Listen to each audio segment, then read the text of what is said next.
Part 1. You will hear a woman showing two people around a pool and gym. You have 30 seconds to read questions 1 to 4.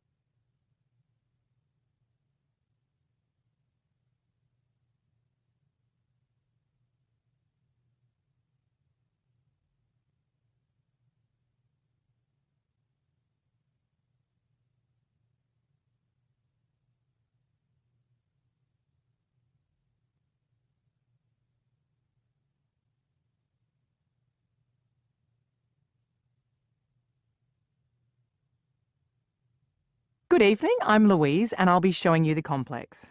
Nice to meet you, Louise. I'm Wei Wei. And I'm Terry. The tour takes 20 to 30 minutes. Do you have time? Sure. No problem. We always like to ask people who come here for the first time how they found out about us. We work on Albert Street, not far away. So you saw our new sign? I must say I love the blue dolphin. But in fact, I didn't notice it until this evening. Did you read about us online? We've had some great reviews. No, I didn't. I'm afraid not. So, A woman at work comes here and she loves it. She swims every lunchtime. I'm hoping to join her. in winter, midday classes are popular. Or were you thinking of swimming by yourself? I'm not sure. Taking a class could be more motivating than doing laps on my own. True. The number one reason people stop going to a pool or a gym is not the cost, nor even the time, but a lack of enthusiasm. They just run out of steam. Speaking of steam, you've got a sauna here, haven't you? Yes, we have. It's a great place to relax. But let's have a look at the main pool first.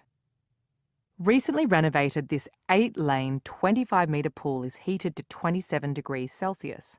Sounds nice. The children's pool next door is even warmer at 31. Charlie might like that, Wei Wei. Does your son Charlie swim, Terry? Actually, Charlie is not my son. Oh, I'm terribly sorry. It's a common mistake. We're from the same country and we work for the same company, but we're not a couple. Before you listen to the rest of the conversation, you have 30 seconds to read questions 5 to 10.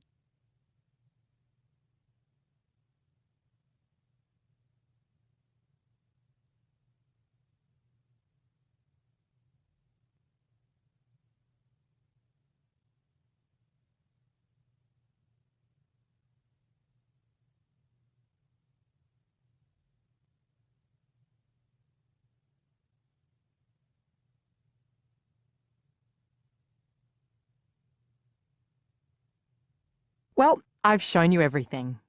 It certainly is impressive. I think I could easily hang out and work out here.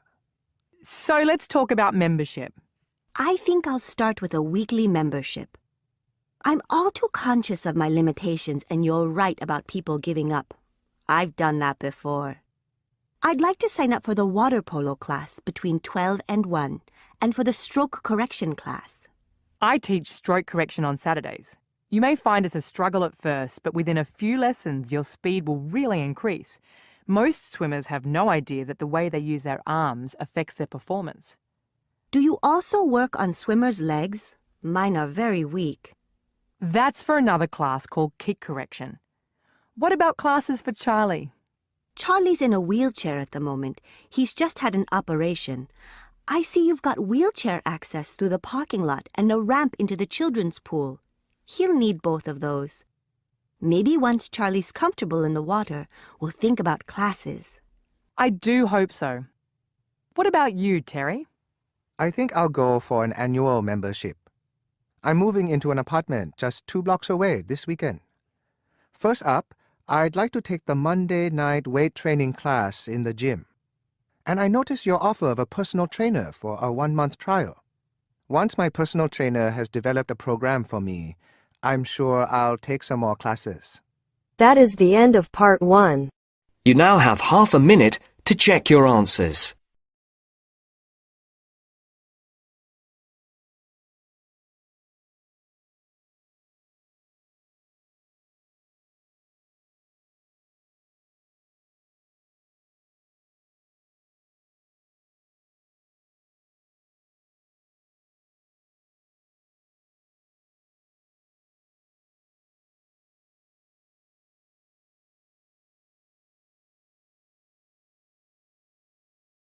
Now turns to part 2. Part 2. You will hear a man talking about plans to redevelop a wharf. Before you listen, you have 30 seconds to read questions 11 to 16.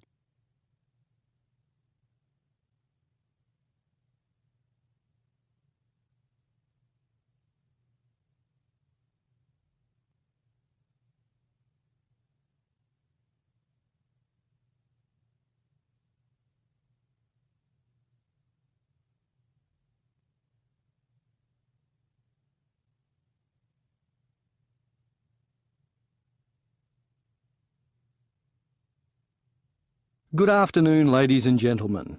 Thanks for coming to this forum about the redevelopment of Queen's Wharf. I hope you've got some tea or coffee and you've put your phones on silent. Right.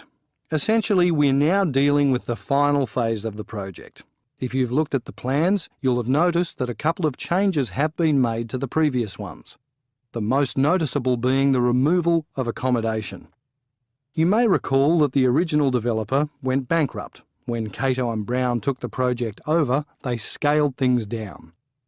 As a result, there are no apartments on the second floor of the wharf. In fact, there won't be a second floor at all. I'm sure a fair few of you will applaud this decision, since you thought you'd lose your harbour views. What else has been scrapped?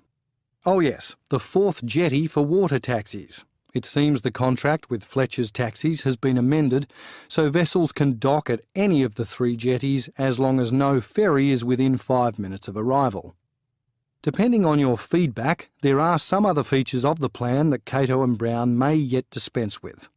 For instance, the canopy extension was highly controversial in the first consultation, and since the canopy doesn't go on until the very end, its size is yet to be determined. It has to cover the existing structure, but whether it goes out over the bus shelter is another matter. The length of the bus shelter has also been reviewed. As many members of the public pointed out, there are only 2 buses that connect to this wharf, so a long shelter isn't necessary. Years ago there was no shelter at all. People used to wait inside the wharf building. However, the owners of the commercial space complained. Bus passengers rarely bought anything more than a newspaper or a chocolate bar, and there were instances of shoplifting. The owners also got tired of children who rode their bicycles and skateboards up and down the corridor, even though it was forbidden, so this is one reason why the corridor is absent from the latest plan.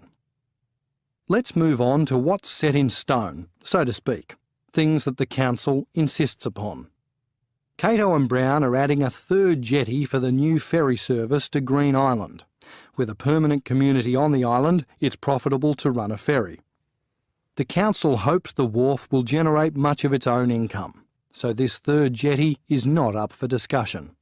Likewise, renovation has to be done to parts of the wharf that no longer meet safety standards, like the weathered or rotten posts and planks. And the wooden eastern walkway will be almost entirely replaced. Before you listen to the rest of the talk, you have 30 seconds to read questions 17 to 20.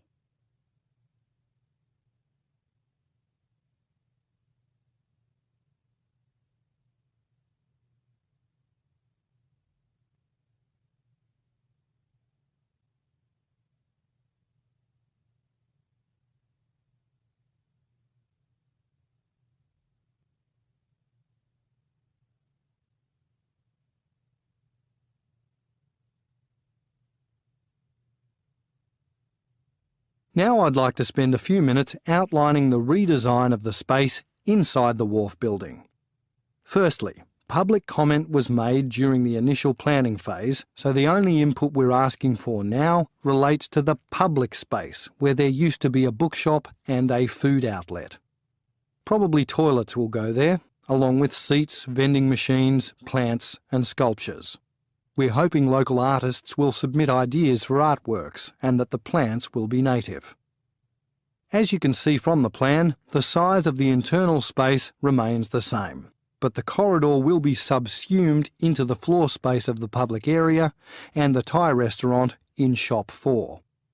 Access to the shops will be external only, via the eastern and western walkways. I think the bicycle shop next to the cafe made a submission against external access, requesting the corridor be retained, but this was rejected. OK, let's have another drink while we discuss parking at the wharf. The end of part 2. You now have half a minute to check your answers.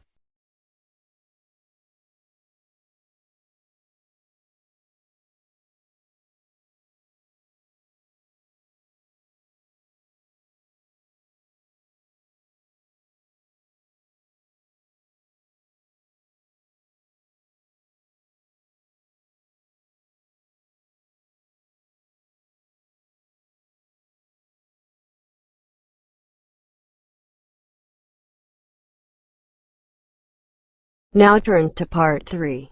Part 3. You will hear two students talking about their postgraduate research. Before you listen, you have 30 seconds to read questions.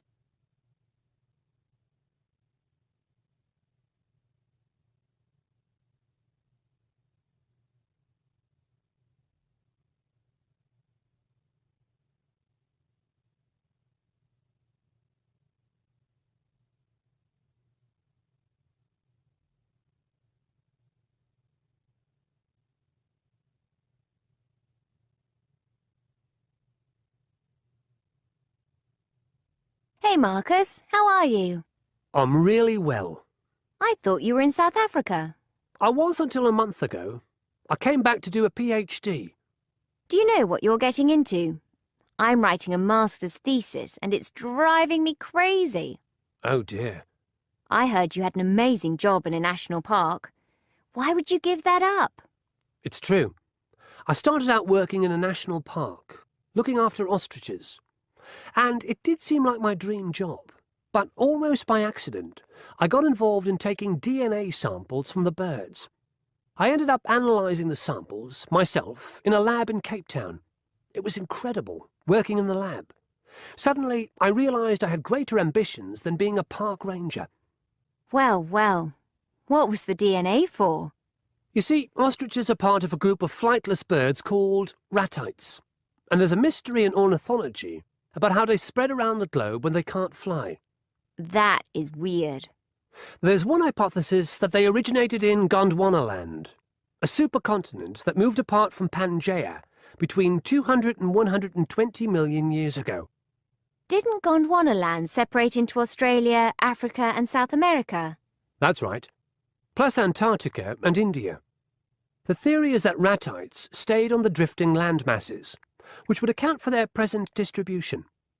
In the opposing hypothesis, borne out in the fossil record, Ratites originated in the northern supercontinent called Laurasia. Then they flew south, but lost the ability to fly around 50 million years ago. Which theory do you favour? I'm keen on the Gondwanaland one because DNA analysis shows ostriches are the oldest of the Ratites. And according to geologists, Africa broke away from Gondwanaland first. Also, DNA analysis of the extinct elephant bird of Madagascar and the kiwi of New Zealand suggests they're close relatives, so it's unlikely they became flightless independently. But isn't the fossil record more reliable? Not really. It's open to interpretation. Before you listen to the rest of the conversation, you have 30 seconds to read questions 27 to 30.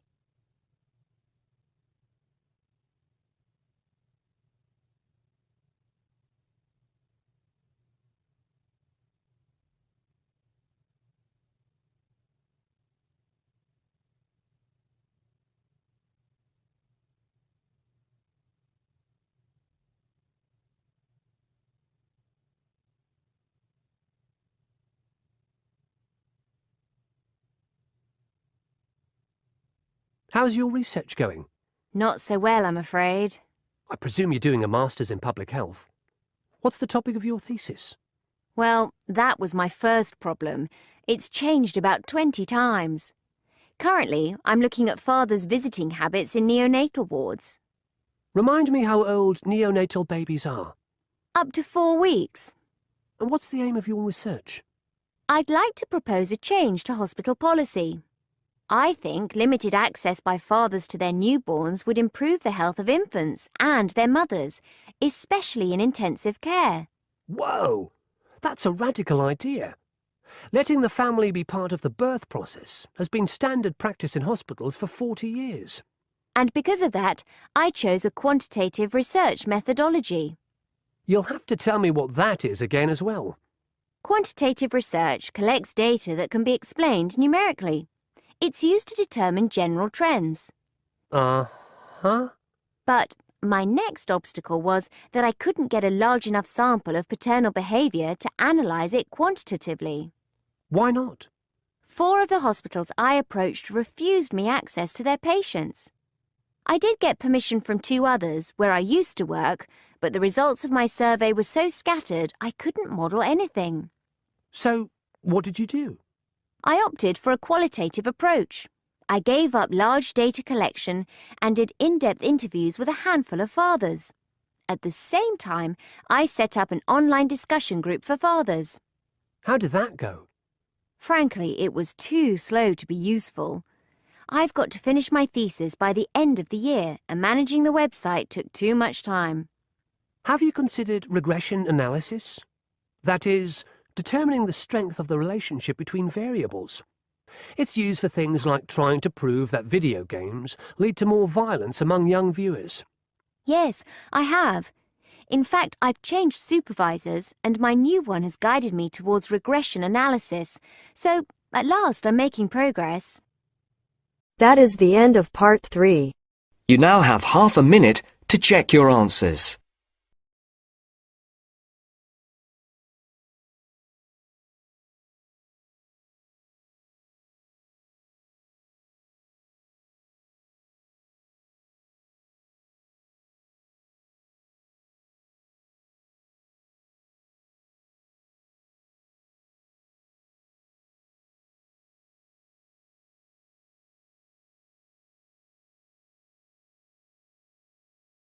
Now turns to part 4.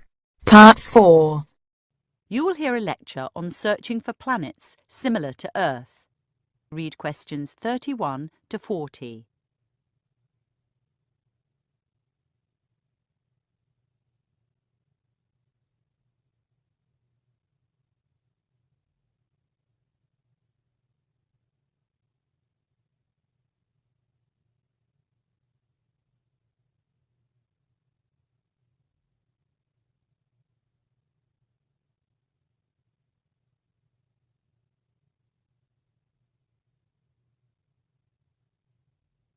For hundreds of years, people have wondered whether other planets could sustain human life.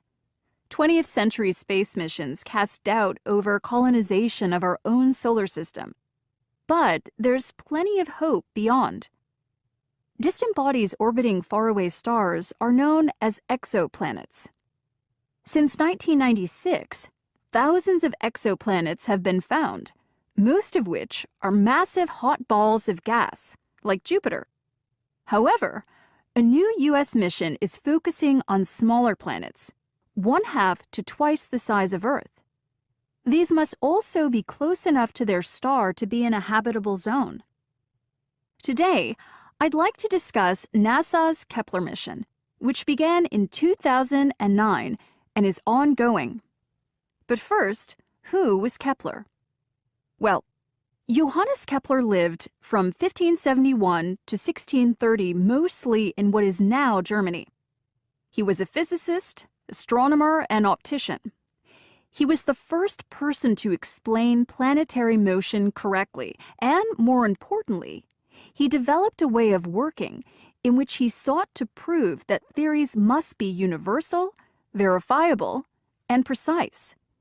This is known as the scientific method. I do think it is fitting that a tiny spacecraft is named after a giant of astronomy. NASA's Kepler satellite is small and relatively simple.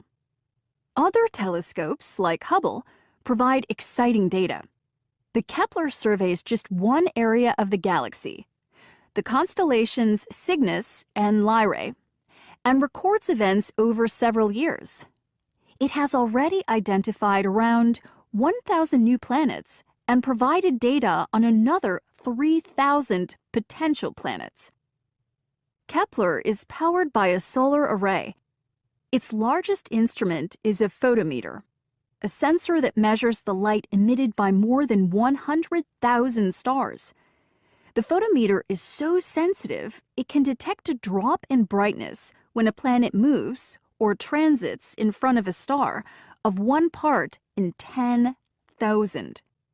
This is like recording the decreased brightness of a car headlight when a small insect flies across it. When a planet transits, NASA's computers graph the curving light from the star. Regular, repeated dips in the curve could indicate a new planet. A smaller dip, when a planet passes behind its star, creates reflections. Scientists can draw conclusions about the planet's atmosphere from these reflections because, as Kepler knew, the laws of physics and chemistry are universal, even way out in space. For example, light is absorbed by different atoms at different wavelengths, so a light signature provides data on a planet's atmosphere. Hydrogen, carbon, oxygen, sodium, and other elements have been identified in new planets. However, the proportion of their composition is uncertain, making the detection of water difficult. But back to the Kepler data and some recent candidates for human habitation. In 2013, a star named Kepler-6 was found with 2 planets in its habitable zone. At first, these were considered similar to Earth, but on further analysis, each planet's mass was found to be several times greater than that of Earth. Their gravity might be strong enough to pull in helium and hydrogen gas, but this makes them similar to Neptune rather than Earth. The following year, a star called Kepler-186 came under scrutiny. Its 5th planet, known as Kepler-186f, seemed a more likely candidate. With a diameter of 14,000 kilometers, it is roughly 10% wider than Earth. It orbits close enough to Kepler-186 for it to be temperate, allowing water to flow at the surface. Smaller than the planets orbiting Kepler-6 Kepler-186f is more likely to have similar gravity to Earth's and a rocky surface, perhaps containing iron, ice, and liquid water. At the outer edge of the habitable zone, its surface may freeze, as it receives 1/6 of the light from its star that Earth does from the Sun. On the other hand, with a greater mass, Kepler-186f may have a thicker atmosphere, providing sufficient insulation. This has led astronomers to dub Kepler-186f Earth's cousin, not its twin. But I can hear you thinking, okay, there are planets out there that sound Earth-like, but can we reach them? Currently, no. In the near to medium-term future, afraid not. The only known man-made object to have left the solar system is the unmanned Voyager 1 probe. This happened in late 2013, and it had taken 37 years to travel from Earth. Voyager travels at around 61,000 kilometers per hour. Kepler-186f is about 500 light-years away. At Voyager's current speed, it'd take 17,400 years to travel a single light-year, or 8.7 million years for the journey from Earth to Kepler-186f. The Space Shuttle, the only speedy manned spacecraft, is far slower than Voyager, with speeds of just 45,000 kilometers per hour, meaning a 12 million year journey. Meantime, the Hubble telescope is investigating a suitable planet called GJ124b at a distance of 40 light-years away. But whether a planet is 40 or 500 light-years away is immaterial. Humans have always reached for the stars. Kepler the man and Kepler the spacecraft have raised the possibility of human habitation. Only our transport remains primitive. That is the end of part 4. You now have half a minute to check your answers.